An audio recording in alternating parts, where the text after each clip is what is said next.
Good morning. Welcome to Blueprint the Culture. I am your host, Talia Johnson Huff, and it is a Thursday here at WUFO Mix 1080 AM, Power 96.5 FM. I am excited, as always, to welcome today's guest. I have a guest calling in on the phone, Miss Noa Simmons from Goodbread, and I also have a guest right here in the studio, Crystal Morgan from Pursuit Lending. We are going green today on Blueprint the Culture.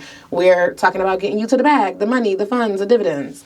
And Crystal, welcome. Good morning, everybody. Good morning. And Noa, can we hear Noa? Can she hear us? Hi, Noa. How are you? I was looking at you to see where you were. How are you? Good. Welcome. Thank you for tuning in with us, for chiming in from all the way from where? Where are you calling in from, Noa? I'm sitting in the Hudson Valley, about an hour south of Albany right now. Awesome. Oh my God, is there a lot of snow there? Oh yeah. We're doing it Buffalo style this year. Okay. I love it so much. So Noa, I'm going to allow you to introduce yourself and also your business, because this is kind of like your baby, your brand, and I'm super excited for people to really learn about Goodbread. Yeah, well, thank you. I'm going to start with naming my business Goodbread because I used to make bread with my dad in our little breakfast and lunch cafe when I was a kid. So I grew up in a small business. My dad actually had a couple of them. And so I have the entrepreneurial DNA in my roots.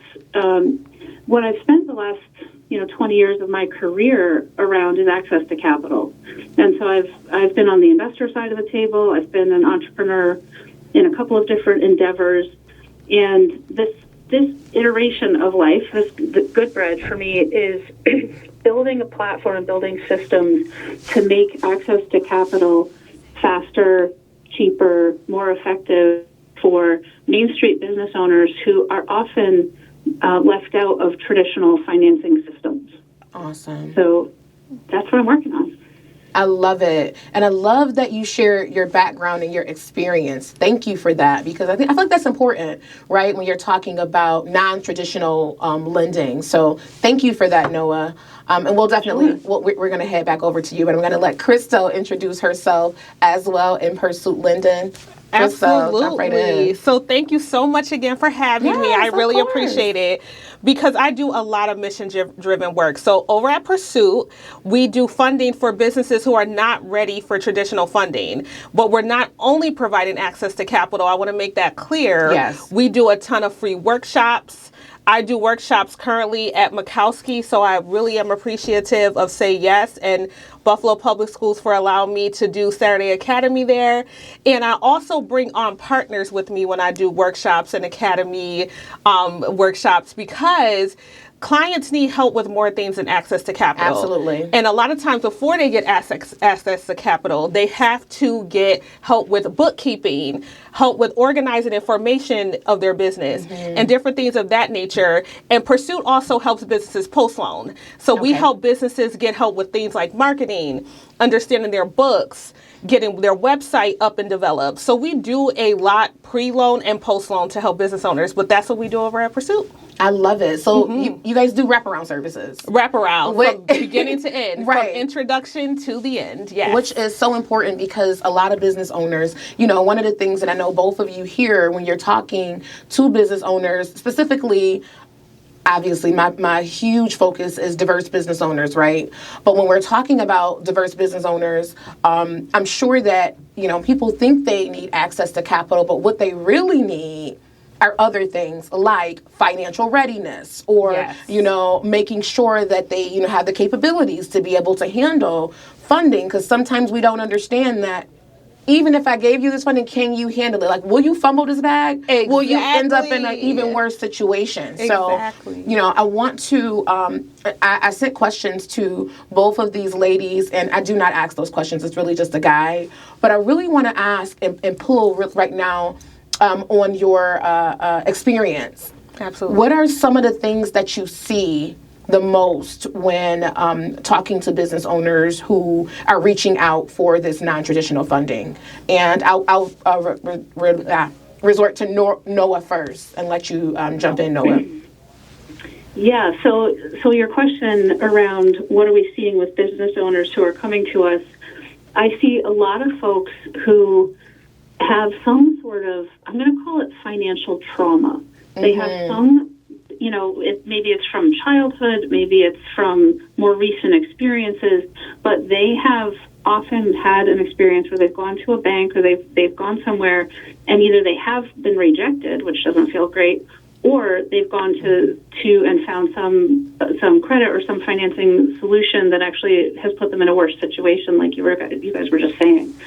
So I see that a lot.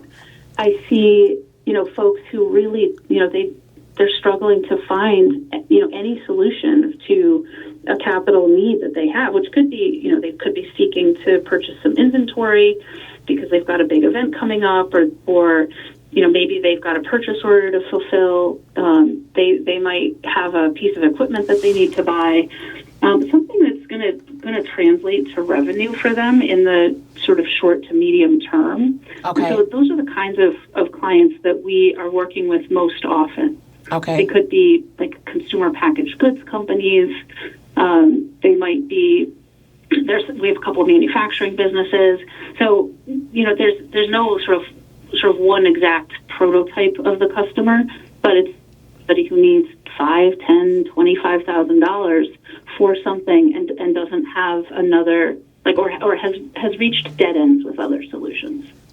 I love that. Thank you for sharing that, because that's so important, when you're talking about seeking a loan, that, you're thinking about, and this is really for the listeners, when you're thinking about seeking a loan and going after non-traditional funding, what it sounds like, and Crystal, I'll let you chime in after, it sounds like you should have a plan on repayment. Right? You should be seeking it for something that will be able to generate funds for you to be able to recover the funds that you are borrowing. Am I right? Oh, absolutely. Oh, definitely, okay. Yeah. And I want to just make this super clear. When we are looking at applications, we are evaluating, can this business afford this loan today? Yeah. Not on future cash flow, but can the business afford what they're looking for today? The last thing we're looking to do is to put anybody in a worse situation. Yeah, absolutely. Absolutely. That's all. Thank you for clarifying that, Noah. That's really good. Crystal, do you want to chime in on that? Yeah, of course. So typically I work with clients who need a plethora of help with things. So I always open up my network. I'm always throughout Western New York connecting myself to people so I could connect clients back to the resources they need. What I see a lot of challenges when I'm talking to clients is mainly them not understanding that they need a bookkeeper or knowing how to understand or how to use bookkeeping software. So that's what I pair them with. A lot of clients that I see, we are very, which I'm sure Goodbread is the same, we're very sensitive to the second decline. Yeah. So once they go to a bank, we're walking them through the process because they're challenged by, they're just getting a decline letter and nothing else. Right. But I see a lot of people needing to kind of springboard their ideas. So a lot of the times, because we work with startups. Right. They're lacking time in business. Yeah. Yeah, they're lacking time in business, so that's tough. So it's walking them through the process of really understanding what their business is and if it's profitable.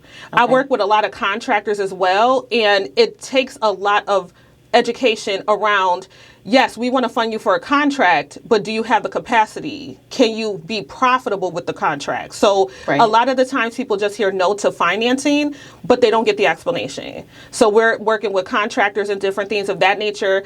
I also find a lot of people don't understand what a personal guarantor is. Right. So they don't understand that part. So we have that conversation. It's not just, let me just pull your credit. It's like, I'm pulling your credit. This is the reason why. And then explaining what that result is.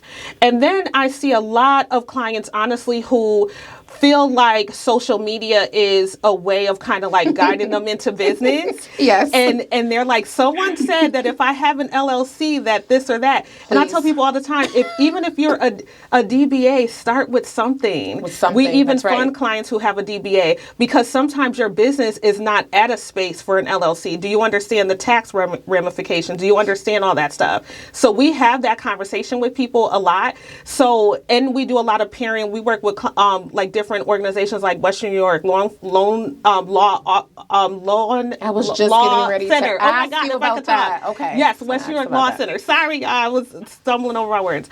But the Western New York Law Center, we work with them a lot because a lot of people don't understand that they need to have their contracts and lease looked at. When I'm talking to a client and they're going into a lease space, I don't just say to them, give me a copy of the lease for the loan application. I'm like, do you understand? First of all, don't sign it before you get funding. A lot of business owners put the cart before the horse, and we're here to lead and guide you. So we're not telling you to sign a lease before you get funding. We're telling you to get an intent letter, and then if you get funded, to sign. Exactly. Because it's very important that we're setting our business owners up for success. So that's why for us, it's not just a loan. It's just not access to capital. It's have you had Western New York Law Center look at your lease to look it over and things of that nature. So we do a lot of wraparound services in the beginning, especially for our startups, because they don't understand what they don't understand. Yeah. And that's what we spend a lot of our time doing. So for me, I'm thankful to work for a nonprofit organization that believes in putting in our sweat equity and our time and our energy and our expertise and our resources and connections. All the time, the talent, and the treasure. Yes, into our business owners. Yeah, for that's sure. awesome. And So this is why I actually love Pursuit. I just want to say I love Pursuit. Thank you so much. I think of you guys as a great organization in our community and a great partner for us. We've been able to refer business to Pursuit and to get some referrals from Pursuit. And so just helping people who are listening understand where we sit in the capital stack and in the different options, particularly in Western New York.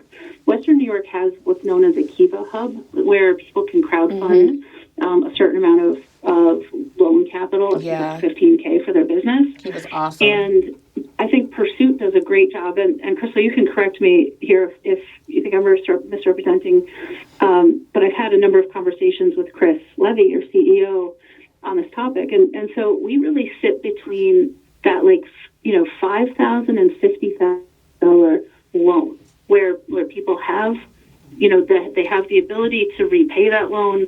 They're past the grant stage, but they're not quite ready even for Pursuit. And so we're that middle space. And I just want to give a call out to Patrick Kilcullen at BNMC for helping me express where Goodbread fits in the Western New York market so succinctly. That's super important, Noah. Thank you for sharing that, and also for, it sounds like, and this is really just for my clarity and also for the listeners' clarity. So, for Pursuit and also for Goodbread, does Goodbread work with a lot of startups? Is my question. Yeah, we don't have a minimum time and business requirement. Okay. So we don't have a minimum time and business requirement. We don't have a minimum credit score requirement. When we are evaluating applications, we're looking at a couple things.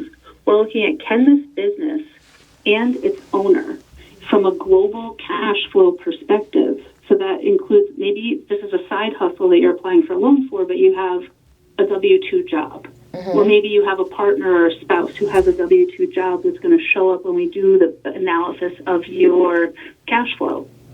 So can the global view afford the loan? And are you likely to repay it? So can you afford it, and will you repay it if you have one? And so we don't have a credit score requirement. We do a soft credit pull, and we then evaluate credit behavior. So we're building a profile of the behavior of this person, the personality of this person, and so both hard numbers on the cash flow side and more of we quantitatively evaluate on-time payments and credit utilization. So those are the sort of factors that we consider. Thank you for that. So just for advice, actually, are we at the advice stage? No, you know what? No, that was really good, because I was going to ask a question and it completely left my mind, but Crystal was going to say something. Yes. So we actually were very grateful to work with Empire State Development to stand up a program for startups and early stage businesses. So Pursuit, for over 65 years as a nonprofit, CDFI, have lent to startups using our SBA 7A product. We still have that product that's for startups to any stage in business, any need, real estate, all of that. But for our Main Street Capital program, which I'm super, super proud of, we've been having that going on for about a year. And that program helps businesses from 10,000 to 100,000 who are ready for that stage of going into a brick and mortar. And so we're also helping clients who spend most, like, part of their duties are being out and about with clients. So like contractors, construction, different things of that nature, restaurants, if you ever want a retail space and things of that nature. But what we do is we give them a year ramp-up period of an interest rate of 7.5%. And then that 13th month forward is 9.9% typically. But that program we paired it with other programs, but that program has been super, super essential to getting businesses open. I want to shout out a couple of my businesses, one being the Vegan Pantry in Kenmore, and Third Space, who we all love in downtown Buffalo. And that's just saying a few more that we have worked with to get them open and get them operating, and they're doing well and working to get more customers in the door. But we do help startups. We're an excellent fit for startups. And shout out to the Small Business Development Center as we work with them on a constant basis, both in Niagara County and Buff State, to ensure that they're helping business owners build their business plan and projections, because that is one of the main things that we need. Projections in a business plan when you're starting out is huge. And honestly, you all, it's not just for us. It's not just for the application. Your business plan is a live working document, and you honestly should be always referring to it to kind of see where you are and where you're going. And then sometimes you could see where you were and where you end up at. So it's very important to have. But I love our startups. There was another cafe we helped open in Holland, New York. So shout out to them. They were Red and White Cafe right on Route 16. So it's just, I love what I do, but more importantly, I love the mission that I'm able to live with my company pursue on a regular basis. I love that. I love that you shared the percentages. Noah, can you share with us, and I know my question now, Crystal. Yeah. Crystal is very passionate. I'm going to have to pull the mic away from her because she thinks this her show. And it ain't. No, I'm joking. This is me and Crystal do this. We do this. Yes, She's just very passionate, and I love that. I love the business shout-outs as well, because that's one of the things that we need to do, make sure that we shine a light on a lot of different businesses. Noah, the funding for Goodbread. The question is, a lot of people are nervous about, there's different, I don't want to scream them out, but it's my show, I can do that. Like, when you talk about predatory lending, a lot of people feel like, they have this fear, and you and I had this conversation. I mean, it was very passionate. We had a really good conversation about predatory lending versus, traditional lending and non-traditional. Where does Goodbread fit in that? Like, because we talked about what is the view of predatory lending, through the lens of the consumer, and also like through your lens. Yeah. So my view on predatory lending is that it's anything north of credit card rates.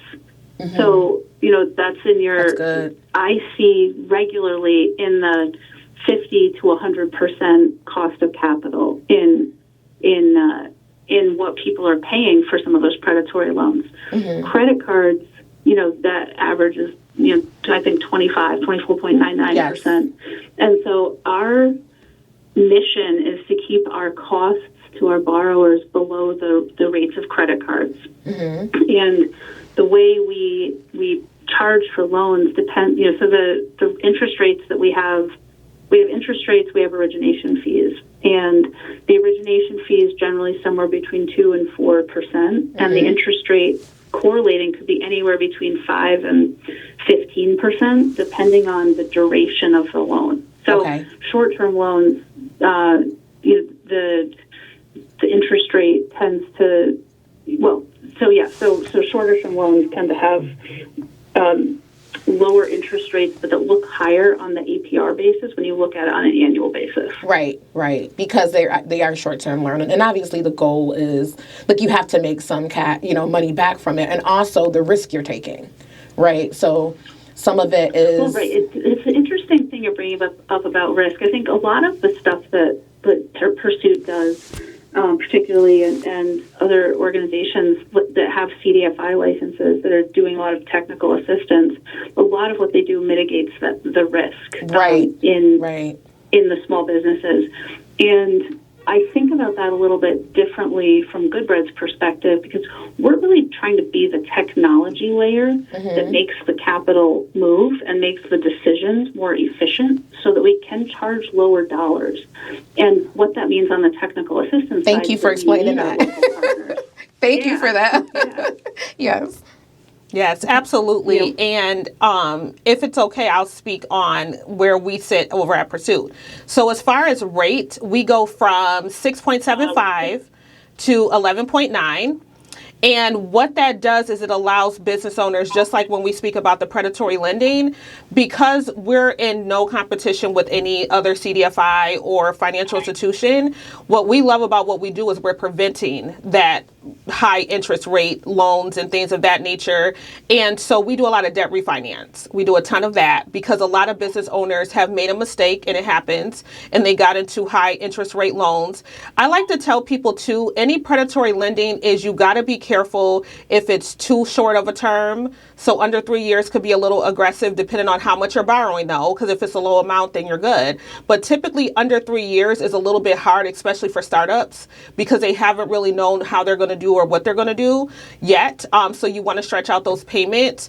So our terms are anywhere from 5 years, and then sometimes we went out to 7 if we use SBA. So we like to make sure those payments are something they can wrap their head around and make sure their wallet is good. So we make sure to protect them by ensuring that we're extending that payment, not anything crazy, but we ensure that it's affordable when they first start out. Sometimes it's their first business loan. So people, when they're working with Pursuit, it's their first loan. So we just want to make sure that we're being as responsible as possible, because we've seen, some terrible things in the industry.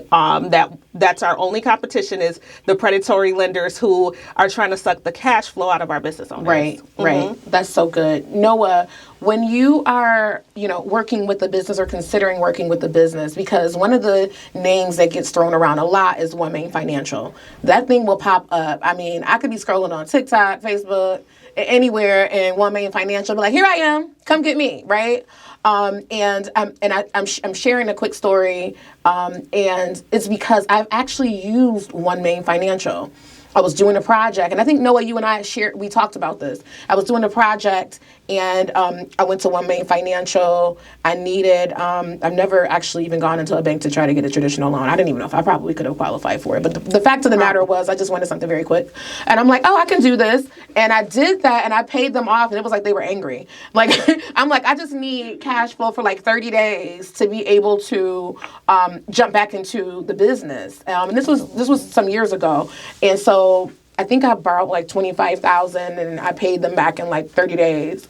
And they came to me, and after that, they offered me a smaller loan. I'm like, well, wait, I paid you early. Why do I need more money right now? But it was the fact that, like, what if I wanted to come back, but I felt like they offered me a lower amount when I thought paying it off early was good. What's up with that, Goodbread? I'll tell you what happened there. What happened there is you probably took a term loan that had traditional amortization. Now, amortization means you're spreading out the cost of the loan over time. Okay. And if you're spreading out the cost over time, then the longer the loan runs, the more income the lender makes. Right. So if they've made a traditional term loan and they don't have any prepayment penalty, then they haven't made as much money as they projected. And so this early payment is actually considered a liability in the lending with traditional term loans. That is so crazy. It's so interesting, right? Because from your business perspective, you have a markup of a certain amount to get to deliver a certain service, right? Right. It's going to cost you X, you're going to charge Y, and you're going to make Z. Exactly. And so that's the same in my business. I'm going to charge X, I'm going to make Y. The same math applies. Exactly. So then if my math doesn't work out because you did something very right, it's a really interesting conundrum of like, it is. right? And so my view on this right now is that if you're paying off early, that's a good thing. And maybe we have the right product for you, maybe we don't. One of the innovative products that we're playing with, and we haven't done this yet, but we are in the process of setting up the ability to do it, is revenue-based finance. And it's different from a traditional term loan in that you are getting a certain money up front, and you're agreeing to pay us a certain amount of that money back when that money comes in. And so that can be good for businesses. It can also be bad for businesses, because if that number is too high, you really do hurt cash flow. So we're looking at the ramifications of this kind of innovative product. But for seasonal businesses, this is actually a great solution. I agree. Because you don't have to come up with the cash until you have the cash. So For sure. You can argue both sides of this, but as a contractor, I think that's awesome. I mean, because so something like that would probably have worked for me, being a contractor, because I was doing a SUNY project. I really just needed to be able to cover. It was really for capital to be able to hire my employees and bring them on and pay this prevailing wage rate until I got paid, which, I'm like, okay, I know we can knock this project out in 15 days. I know that once we do that, obviously there's a approval time, and then we can, submit this pay application. In 30 days, they're going to pay me. And they pay much quicker because we moved faster, and I was able to pay it off. And I never did a loan again after that. But I do want to ask one question, Noa. And we have, this went so fast, like it's literally 4 minutes left. My question is, and I don't know if I can ask this. You can tell me. Like, you can pop my hand virtually. Where does the funding come from for Goodbread? Oh, no, that's a great question. I'm glad you asked. I've raised almost $2 million from private investors so far. I am in the process now of engaging with local partners who want these microloans to be available to their constituents, their stakeholders, the people in their community, to raise dedicated place-based capital. So I think I'm going to be raising money for the rest of my life. No, but I think that's amazing. So if I wanted to, say for example, right, and I'm not like trying to become part of your business, right? But like in my mind, I'm saying, because, it sounds like it. But say for example, I am someone and I am operating and I want to give back, right? I've made, this amount of money and I want to give back. If I say, hey, I want to give $100,000 or $200,000 to Goodbread, is that something that's doable? Absolutely, and you could even make money on it. You could give it to me, or you could invest in the business. Wow. So, absolutely. Wow. And I also wanted to add, based off of what you shared, when we're working with contractors, just to circle that back, is that it's very important to do a business line of credit. And it's very important to apply for it before you need it, because it's a very stressful process. So we offer a business line of credit for businesses who need short-term needs that they need to pay for, no prepayment penalty, and then you keep that line open. So as you work through it, you pay it down. And if anybody has any questions about a business line of credit, because we didn't touch on it in the show, I could be reached at 716-328-7294. And the information for both Goodbread and Pursuit Lending will go out in our newsletter as well. And we'll make sure that we put it on the MWBEconference.com website so that you all can ask questions, be able to reach out to both Noa and Crystal. Yes. And I would be remiss if I did not tell you all that Erie County Industrial Development Agency also has a line of credit that is available to minority, women, and veteran-owned businesses. And I don't know what the terms are, so don't ask me that.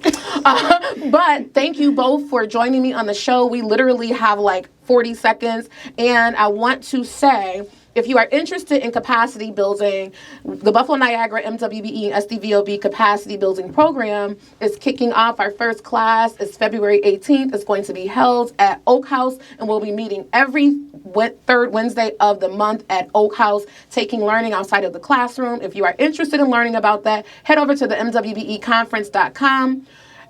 Click on Capacity Building Program, and you can learn more about that. I'm super excited. Thank you to the M&T Charitable Foundation for funding this pilot program initiative of the Rare Place, Inc. Thank you, Noah. Thank you, Crystal. Yes, you're welcome. I think they need to come back, y'all. What y'all think? Y'all need to chime in because I think we need to talk about this more. So thank you so much. This has been Blueprint the Culture. Make sure you catch us next Thursday at 11:30 a.m. on Mix 1080 a.m. Part 96.5 FM. We love y'all.